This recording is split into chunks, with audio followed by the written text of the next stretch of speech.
Cette semaine, on va voir les questions de développement de pilotes dans Linux. Donc, on va commencer par présenter un peu le fonctionnement des modules dans le noyau Linux, de quelle façon on peut définir des modules, et en quoi ça consiste précisément. Et donc, on sait qu'un périphérique dans un système d'exploitation, ça nous permet d'offrir une des fonctionnalités de base des systèmes d'exploitation, soit d'avoir des abstractions sur le matériel face aux applications. L'idée de dire que si on définit, par exemple, une imprimante, mais dans le programme, dans les applications, on n'a pas à connaître les éléments spécifiques, toutes les particularités des différentes imprimantes, par exemple, pour pouvoir imprimer. L'objectif, c'est d'être capable d'imprimer, tout simplement, de façon en appelant les fonctions du système d'exploitation pour l'impression. Et les détails spécifiques au matériel sont encapsulés dans le périphérique, dans le pilote de périphérique.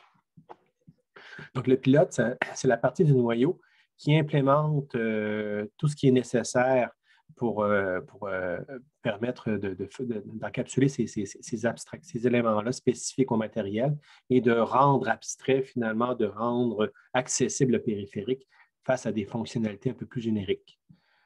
Donc, si on regarde au niveau des systèmes d'exploitation, donc on a différents modèles de système d'exploitation. On a le modèle du micro-noyau où, dans ce contexte-là, dans le système d'exploitation, les pilotes sont isolés dans ce qu'on appelle des serveurs. Donc, un serveur, c'est un processus indépendant. Donc, le processus qui comporte toute l'information pour accéder au périphérique est isolé dans un processus distinct du processus du noyau. L'intérêt de ça, c'est de dire si, par exemple, il y a des bugs dans le pilote, bien, si un pilote fait des choses qui sont problématiques, corrompent la mémoire, mais ça va être isolé au serveur du pilote et il ne va pas corrompre la mémoire du système au complet. Donc, ça a quand même une bonne robustesse, mais ça fait partie des bonnes pratiques en termes de développement logiciel. Puis ça, c'est en opposition au noyau monolithique où là, le pilote fait partie du noyau. Donc, en termes de fonctionnement, le code du pilote est un morceau de code qui fait partie de l'ensemble complet du noyau qui roule dans un seul processus.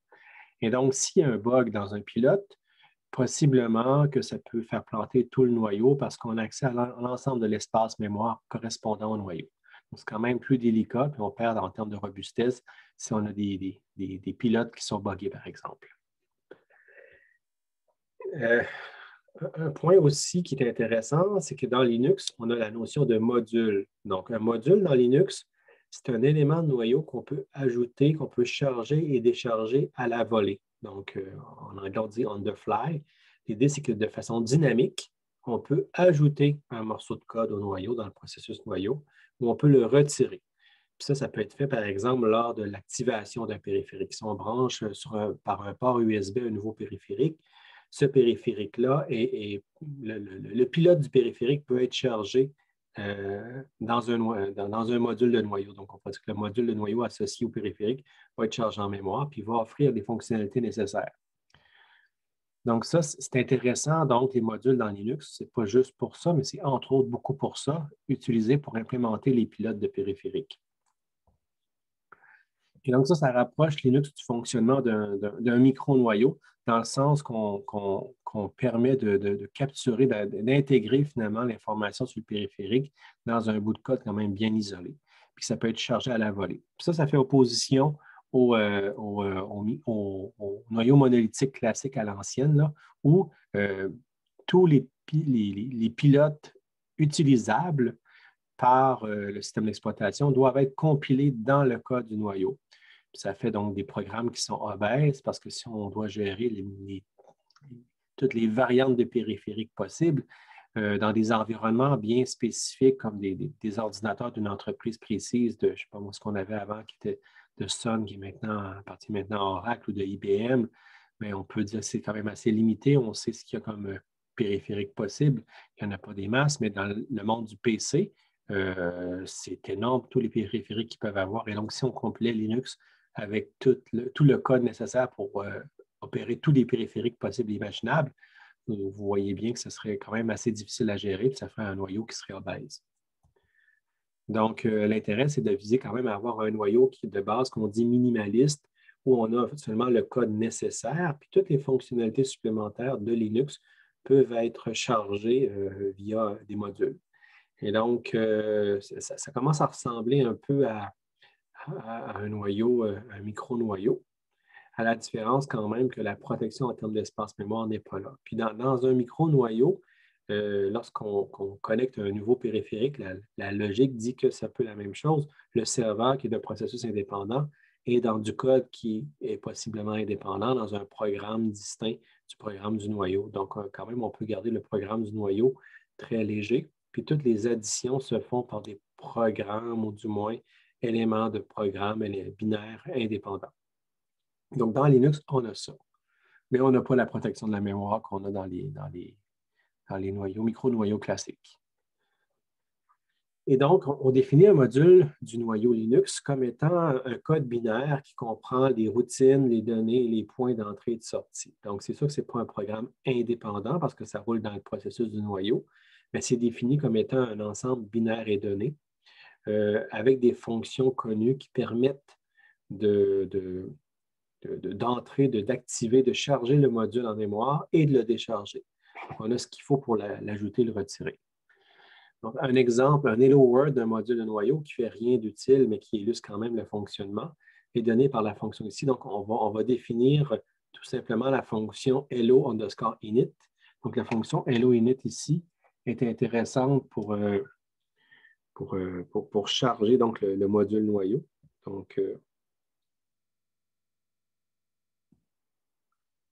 Donc voilà, c'est ce qui est possible d'être fait. Et donc, on a la fonction init, puis on a la fonction exit. Donc, la fonction init permet de charger un noyau, puis la fonction exit permet de le décharger. Donc, on voit, si on revient à la place précédente, on avait une fonction init avec une certaine signature. On voit aussi la signature underscore init ici, qui est spécifique un peu à la syntaxe pour définir une fonction d'entrée pour charger un module. Il s'appelle, le nom du module s'appelle hello, puis underscore init est ajouté pour dire que c'est la fonction d'entrée.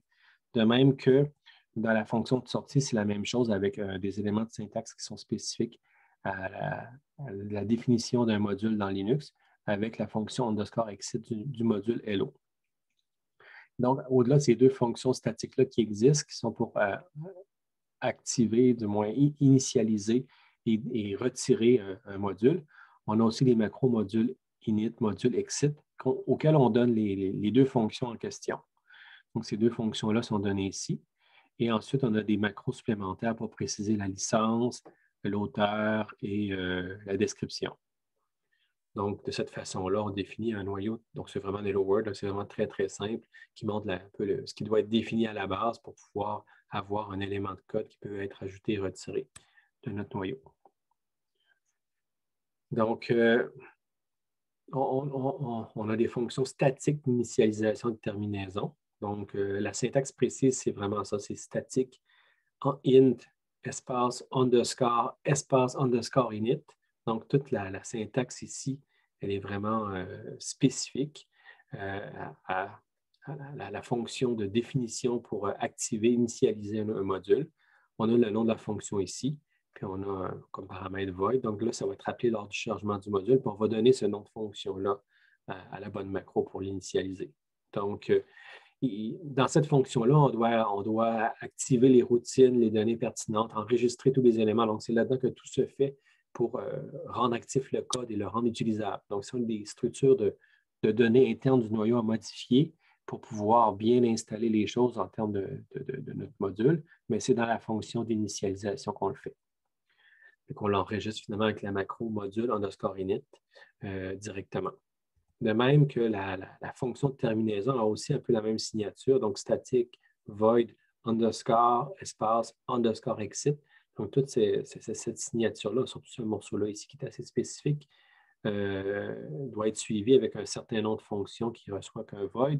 Puis ça, c'est la fonction qui va faire le ménage. Donc, on va décharger le noyau, puis elle va retirer finalement les différentes entrées qu'elle a fait dans les structures de données du noyau pour s'assurer que ça fonctionne bien, puis qu'on puisse retirer complètement le code binaire correspondant à notre module.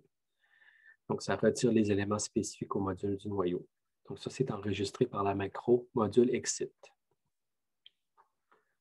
Donc, les macros underscore, ben, les macros ici, qu'on a comme underscore, espace underscore init et underscore, espace underscore exit, sont utiles pour préciser que les symboles sont actifs seulement lors de l'initialisation et de la terminaison du module. Et donc, sinon, comme autre macro de description du noyau, on avait la macro module licence qui définit la licence du module. Puis là, si on ne précise pas GPL, on va dire que le noyau va être considéré comme teinté. Puis il y a certains symboles, certaines fonctionnalités du noyau ou d'extension du noyau qui ne peuvent pas être accédés par du code qui n'est pas GPL. C'est juste qu'eux-mêmes sont GPL, ou du moins, ils ont défini des contraintes sur la licence de certains bouts de code qui fait que ça ne peut pas être utilisé. Donc, si on a un noyau qui n'est pas lui aussi GPL. Donc, normalement, on essaie de faire en sorte que nos choses soient compatibles avec Linux. Et donc, tout ce qui est pilote de périphérique ne devrait pas être propriétaire, devrait être GPL normalement. Donc, c'est comme ça qu'on le définit. Puis finalement, les macro-modules Other, Module Description, ben, sont disponibles, mais sont à titre informatif seulement. Il n'y a rien vraiment qui est fait avec ça. Donc, pour compiler un module, on compile notre code comme étant un fichier .o avec les entêtes du noyau. Pour ça, ça va, c'est assez classique. Donc, on va avoir nos binaires, les fichiers C. D'abord, fichiers source C qui sont compilés avec les entêtes du noyau dans un fichier .o. Donc, ce fichier .o-là, maintenant, on peut le traiter, on peut faire un traitement post-compilation, une fois qu'il a été compilé normalement, pour générer un fichier qu'on appelle un .ko, donc K pour kernel, avec les informations spécifiques du noyau. On va modifier le .o pour y ajouter ce qu'il faut par rapport au noyau. Donc, les détails sur la compilation du module est donné dans l'énoncé du laboratoire 4, donc le laboratoire 4 qui va être rendu disponible un peu plus tard dans la session, explique comment faire la compilation du post-traitement entre un fichier .o et un fichier .ko. L'installation des modules maintenant, les modules qu'on dit maison, donc ceux qu'on a compilés nous-mêmes pour faire du développement, on peut les mettre dans le répertoire /lib /module avec le numéro du noyau /extra. Puis maintenant qu'on a installé, qu'on les a rendus là, disponibles, on peut les charger. Donc, il y a une différence entre l'installation et le chargement, dans le sens que l'installation, c'est qu'il est disponible au travers d'un paquet d'autres modules. Puis le chargement se fait avec la commande mode probe. Donc, la commande mode probe permet de charger le module dans le noyau. Puis ça vérifie même les dépendances qu'il y a avec d'autres modules. Par exemple, si un certain module dépend de d'autres modules qui soient actifs, avec mode probe, on va relever ces dépendances-là. Puis on va ajouter tous les modules pertinents pour en arriver au module qui nous intéresse. Il y a aussi la fonction insmod qui, elle, est un peu plus bas niveau. Elle ne vérifie pas les dépendances. Elle va ajouter tout simplement le module sans vérifier si les autres modules sur lesquels il dépend sont bien là. Maintenant, pour décharger les modules, on fait la commande mode probe-R. Ça va faire un remove, un retrait. Puis alternativement, on peut faire un rmmod. Donc, un rmmod ne va pas vérifier dépendance, mais mode probe-R, je pense, qui va faire en sorte que les modules non utilisés vont être retirés. Il y a des subtilités à les vérifier à ce niveau-là. Puis, il y a d'autres commandes pertinentes, entre autres, mode info va nous donner l'information sur le noyau, sur un module. Donc, il va dire, donc, on va avoir l'information qu'on lui a donnée, entre autres, comme étant l'auteur, puis la description, etc. Les dépendances, probablement aussi. Puis, LSMod, ça, c'est très pratique. Ça permet de lister les modules qui sont actuellement chargés. On peut voir quels sont les modules chargés dans le système d'exploitation pour une certaine exécution. Puis avec ça, on peut faire certaines choses selon. Donc, pour charger et décharger un module de périphérique, ça ressemble à ça. Donc, ça, c'est un exemple tiré pour l'ajout d'un pilote de disque. C'est tiré du livre de Jonathan Corbet, Alexandro Rubini, puis Craig Croix-Hartmann sur les Nice Device Drivers. Donc, c'est assez vieux, 2005, mais c'est quand même une référence très intéressante qui en explique beaucoup. Donc, on voit ici, là, au-delà du détail technique qui est au centre, on voit qu'on a la fonction d'initialisation qui peut être appelée par insmod ou mode probe, c'est comme on veut.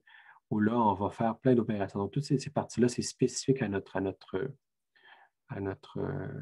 programme du module, mais ça va faire de l'ajout, entre autres, à l'intérieur du noyau ici, à certaines choses. On va ajouter des dispositifs de blocs ici qui vont être, dont les opérations vont être modifiées. On va faire vraiment tout ce qu'il faut pour que ça fonctionne. Et donc, ça, c'est grâce à l'init qu'on est capable de faire ça ici. Puis lorsqu'on a terminé, on peut faire un RM mode. Donc, un RM mode va faire un nettoyage. Donc là, il va appeler d'autres fonctions qui ont été normalement, qui sont appelées via la fonction de retrait du module. Donc, il va faire les modifications nécessaires pour retirer le pilote.